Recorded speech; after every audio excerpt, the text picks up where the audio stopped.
मनन रसामृत को सब्सक्राइब करना और शेयर करना ना भूलें। शुक्रिया। ओम श्री गुरुजन कमलेभ्यो नमः। ओम श्री गुरुजन कमलेभ्यो नमः। ओम श्री गुरुजन कमलेभ्यो नमः। हरि ओम नमो भगवते वासुदेवाय। हरि ओम नमो भगवते वासुदेवाय। हरि ओम नमो भगवते वासुदेवाय। बंधुओं, आप सब जो कार्तिक मास से इस चैनल से जुड़कर कथा का आनंद लेने वाले हैं, उन्हें कार्तिक मास की हार्दिक शुभकामनाएं। तो आज से हम अपने जीवन का कुछ समय भगवान की कथा लीला श्रवण करने में लगाने जा रहे हैं। आप समझिए कि जिस प्रकार एक स्टॉक ट्रेडर इन्वेस्ट करता है, ऐसे ही हम भी अपने श्वासों को, अपने समय को इन्वेस्ट कर रहे हैं सत्संग में। ट्रेडर और हम में यही फर्क होगा कि उसे कभी कभी लॉस का सामना करना पड़ता है, लेकिन ये सत्संग वाली इन्वेस्टमेंट कभी लॉस नहीं होने देती, और इसके विपरीत अगर जीवन किसी तरह के लॉस में चल भी रहा हो, उसे बाहर निकाल लेती है। तो आइए, जो कथा हम सुनने जा रहे हैं उसका थोड़ा सा परिचय हो जाए। जाने कि श्रीमद् भागवत जी क्या हैं, इनके श्रोता कैसे होने चाहिए और इनके वक्ता कैसा होना चाहिए, और इनके सेवन की क्या विधि है। बंधुओं, श्रीमद् भागवत पुराण मूलतः श्री भगवान के मुखारविंद से ही निकला हुआ ज्ञान है, जो उन्होंने ब्रह्मदेव को 4 श्लोकों में दिया था, जिसे चतुश्लोकी भागवत कहा जाता है। ब्रह्मदेव ने इस ज्ञान को अपने सुपुत्र श्री नारद मुनि जी को दिया। नारद जी ने इसे वेद व्यास जी को दिया।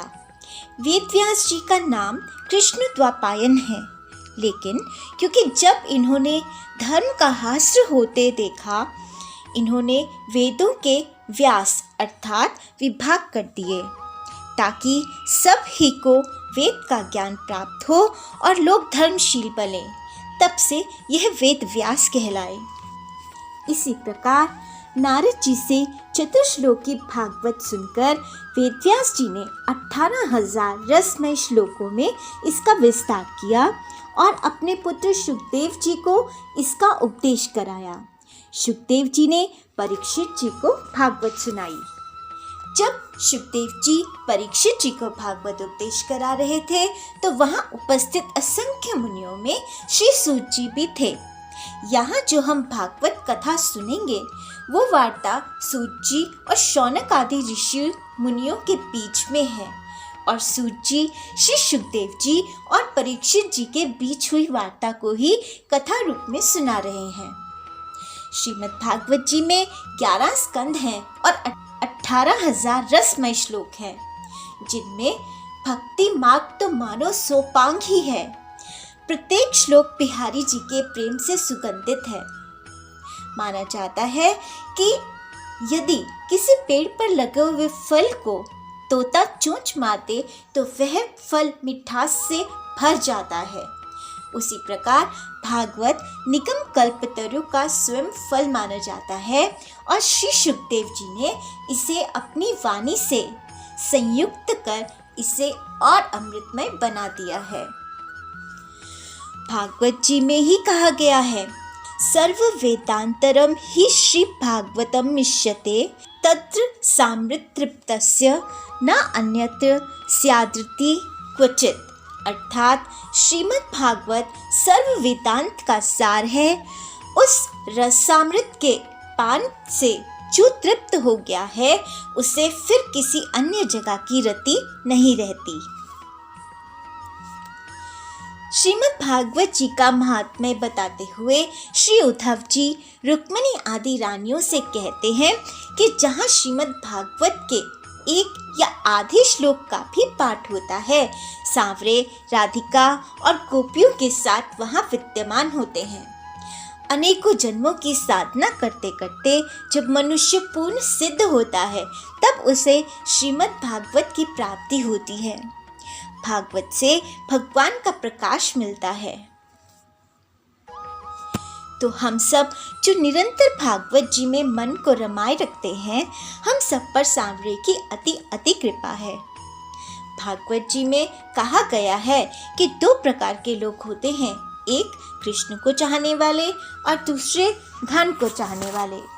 बिहारी जी को छोड़कर सब कुछ धन में आता है, लेकिन हम सब तो उस श्रेणी के हैं जो कहते हैं हमारा धन राधा, हमारो धन कान्हा, हमारो धन श्री भागवत जी।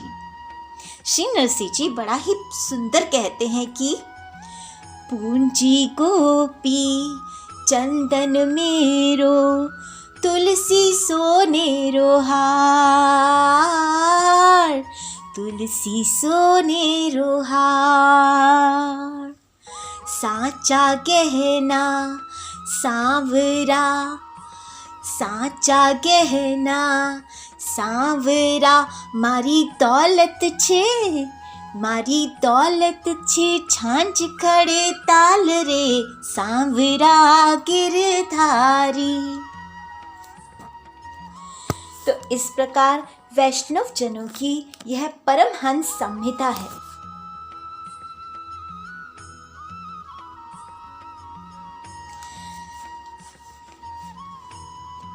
श्री सूत जी श्री कृष्ण कथा का आश्रय लेने वाले श्रोताओं का वर्णन भी करते हैं। श्रोता 2 प्रकार के माने गए हैं, प्रवर यानी उत्तम तथा अवर यानी अधम। प्रवर श्रोताओं को जातक, हंस, शुक, मीन आदि कई भेद दिए गए हैं। अवर के भी वृक, भूरंड, वृष और उष्ट आदि अनेकों भेद बतलाए गए हैं। चातक कहते हैं पपीहे को, वह जैसे बादलों से बरसते हुए जल में ही स्पृहा रखता है, दूसरे जल को छूता ही नहीं, उसी प्रकार जो श्रोता सब कुछ छोड़कर सिर्फ कृष्ण संबंधी शास्त्रों के श्रवण का व्रत ले लेता है, वह चातक कहा गया है। जैसे हंस दूध के साथ मिलकर एक हुए जल से निर्मल दूध ग्रहण कर लेता है और पानी छोड़ देता है, उसी प्रकार जो श्रोता अनेकों शास्त्रों का श्रवण करके भी उसमें से सार भाग अलग करके ग्रहण करता है, उसे हंस कहते हैं।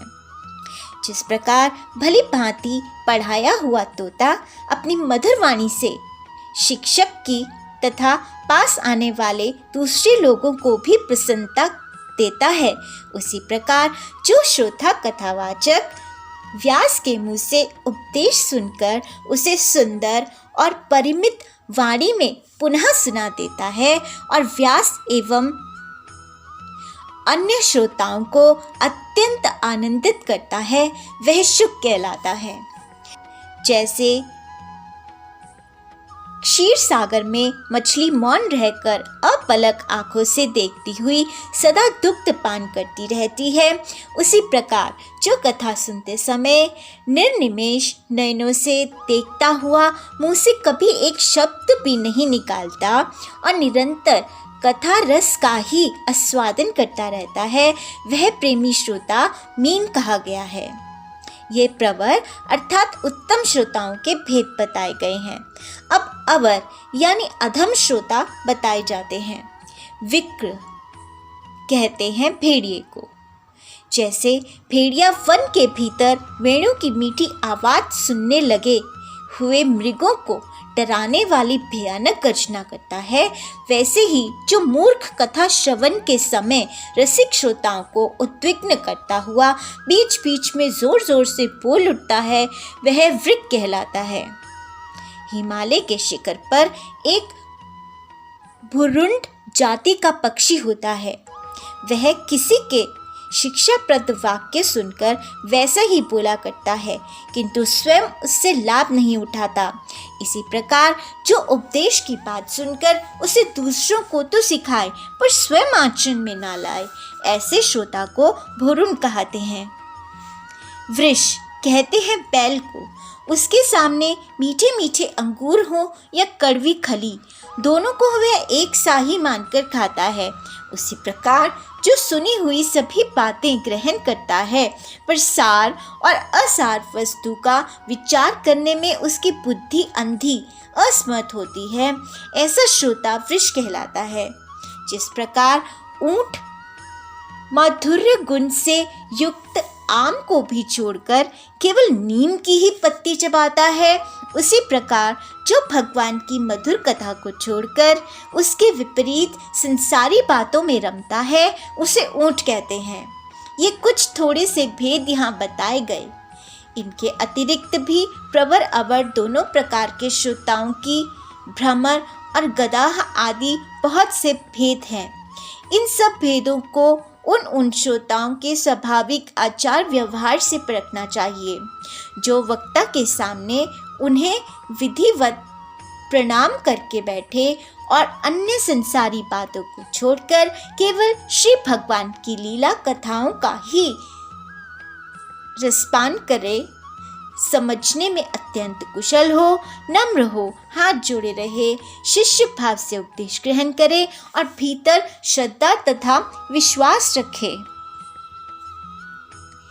इसके सिवाय जो कुछ सुने उसे बार बार चिंतन करता रहे, जो बात समझ ना आए पूछे और पवित्र भाव से रहे तथा श्री कृष्ण के भक्तों पर सदा ही प्रेम रखता हो, ऐसे श्रोता को वक्ता लोग उत्तम श्रोता कहते हैं। अब वक्ता के लक्षण बतलाते हैं। जिसका मन सदा भगवान में लगा रहे, जिसे किसी भी वस्तु की अपेक्षा ना हो, जो सबका सहृद और दीनों पर दया करने वाला हो तथा अनेकों युक्तियों से तत्व का बोध करा देने में चतुर हो, उसी वक्ता का मुनि लोग भी सम्मान करते हैं। तो इस प्रकार सूत जी ने श्रोता और वक्ता का वर्णन किया है। तो बंधुओं, श्रीमद् भागवत का सेवन 4 प्रकार का है: सात्विक, राजस, तामस और निर्गुण, जिसमें यज्ञ की भांति तैयारी की गई हो, बहुत सी पूजा सामग्रियों के कारण जो अत्यंत शोभा संपन्न दिखाई दे रहा हो और बड़े ही परिश्रम से बहुत उतावली के साथ 7 दिनों में ही जिसकी समाप्ति की जाए, वह प्रसन्नता पूर्वक किया हुआ श्रीमद् भागवत का सेवन राजस है।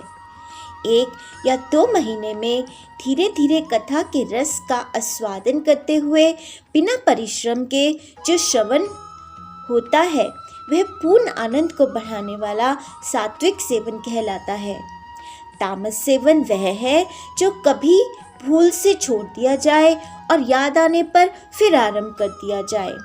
इस प्रकार 1 वर्ष तक आलस्य और अश्रद्धा के साथ चलाया जाए।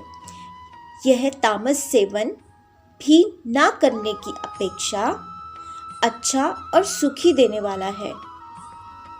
जब वर्ष, महीना और दिनों का नियम आग्रह छोड़कर सदा ही प्रेम और भक्ति के साथ श्रवण किया जाए, तब यह सेवन निर्गुण माना गया है।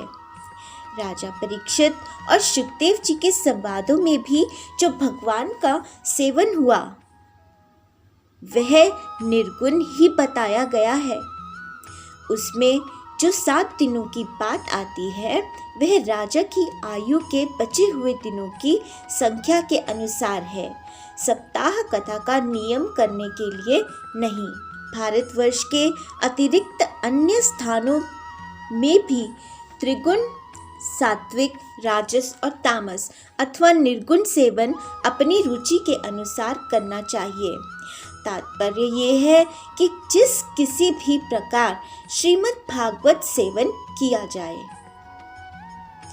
जो केवल बिहारी जी की लीलाओं को ही श्रवण करते हैं, कीर्तन एवं रस आनंद के लिए सदा लालायित रहते हैं, मोक्ष की इच्छा नहीं रखते, उनका तो श्रीमद् भागवत ही धन है। यह श्रीमद् भागवत की कथा धन, पुत्र, स्त्री, घोड़े, हाथी आदि वाहन, यश, मकान और निष्कंटक राज्य भी दे सकती है। सकाम भाव से भागवत का सहारा लेने वाले मनुष्य इस संसार में मनोवांछित उत्तम भोग भोग कर अंत में श्रीमत के ही से श्री हरि के परम धाम को प्राप्त हो जाते हैं। जिनके यहाँ श्रीमद् भागवत की कथा वार्ता होती हो तथा जो लोग उस कथा के श्रवण में लगे रहते हो, उनकी सेवा और सहायता अपने शरीर और धन से करनी चाहिए। उन्हीं के अनुग्रह से सहायता करने वाले पुरुष को भी भागवत सेवन का पुण्य प्राप्त होता है। कामना दो वस्तुओं की होती है, श्री कृष्ण की और धन की। श्री कृष्ण के सिवा जो कुछ भी चाहा जाए, यह सब धन के अंतर्गत आता है, उसकी धन संज्ञा है। श्रोता और वक्ता भी दो प्रकार के माने गए हैं, एक कृष्ण को चाहने वाले और दूसरे धन को। जैसा वक्ता वैसा ही श्रोता भी हो तो वहाँ कथा के रस में आनंद आता है, अतः सुख की वृद्धि होती है। यदि दोनों विपरीत विचार के हों तो रसाभास हो जाता है, अतः फल की हानि होती है। किंतु जो कृष्ण को चाहने वाले वक्ता और श्रोता हैं, विलंब होने पर भी सिद्धि अवश्य मिलती है। धनाढ्यों को तो तभी सिद्धि मिलती है जब उनके अनुष्ठान का विधि विधान से पूरा किया जाए। श्री कृष्ण की चाहने वालों को सर्वथा गुणहीन हो और उसकी विधि में कुछ कमी रह जाए तो भी यदि इसके हृदय में प्रेम है तो वही उसके लिए सर्वोत्तम विधि है। तो इस प्रकार सूत जी ने भागवत के श्रोता, वक्ता और भागवत के सेवन की विधि बताई है। तो हम कथा का निर्गुण सेवन करने वाले हैं। आज से आरंभ होकर कथा के विश्राम तक रोज एक छोटी सी वीडियो में सांवरे के रूप के दर्शन के साथ साथ उनकी कथा लीला श्रवण करेंगे और मुझे बहुत अच्छा लगेगा यदि आप सब अपने अपने घर के ठाकुर के साथ बैठकर इस कथा को सुने और उन्हें भी सुनाएं। और जैसे जैसे कथा में उत्सव आते जाएं, आप अपने घर के ठाकुर के साथ उस उत्सव को जरूर मनाएं। और हर वीडियो को सुनकर कमेंट में कुछ न कुछ जयकारा जरूर लिखें और हो सके तो अपने प्यारे से ठाकुर जी की फोटो डालकर मुझे भी उनके दर्शन कराएं। तो इस कथा में ज़्यादा वाद्य यंत्र नहीं होंगे, लेकिन जगह जगह पर छोटे छोटे भजनों के कभी कभी भागवत जी के ही श्लोकों से बनाए गए होंगे, हम श्रवण करेंगे। मेरा उद्देश्य है कि दिखने वाली असत दुनिया से हटकर जब आप सब इस कथा को श्रवण करें तो सिर्फ बिहारी जी ही आपकी आंखों के सामने हों। आप अपनी आंखों को बंद करके भी उन्हें अपने हृदय में निहारें और उनके सानिध्य की अनुभूति करते हुए कथा का श्रवण करें, मनन करें। जैसे कि आज से कार्तिक मास भी आरंभ हो रहा है, तो श्री तुलसी जी के पास बैठकर हरि ओम नमो भगवते वासुदेवाय का जाप करते हुए आप यदि ये कथा सुनेंगे तो दोनों सांवरे और तुलसी जी भी प्रसन्न हो जाएंगे। तो आशा है कि इस कथा का जितना भी समय हो, आप सारे संसार को भूलकर सिर्फ सांवरे का ही ध्यान करें। कथा के बाद इसका मनन भी करें, जो बहुत ज़रूरी है। तो आज इतना ही। कल से हम भागवत जी के महात्म्य में प्रवेश करेंगे। तब तक आप नाम जाप करते रहिए और जितना हो सके मेरे चैनल को सब्सक्राइब करके, वीडियोस को लाइक करके इसे अपने दोस्तों में, अपने परिवार में शेयर भी करें। ये बहुत बड़ी सेवा होगी, इसका फल आपको अक्षय मिलेगा। तो कल तक आप नाम जाप करते रहिए। कल हम भागवत जी के अध्यायों का पाठ शुरू करेंगे। हरिओम नमो भगवते वासुदेवाय। हरिओम नमो भगवते वासुदेवाय। हरिओम नमो भगवते वासुदेवाय। जय बिहारी जी की। कृपया मनन रसामृत को सब्सक्राइब करना और शेयर करना ना भूलें। शुक्रिया।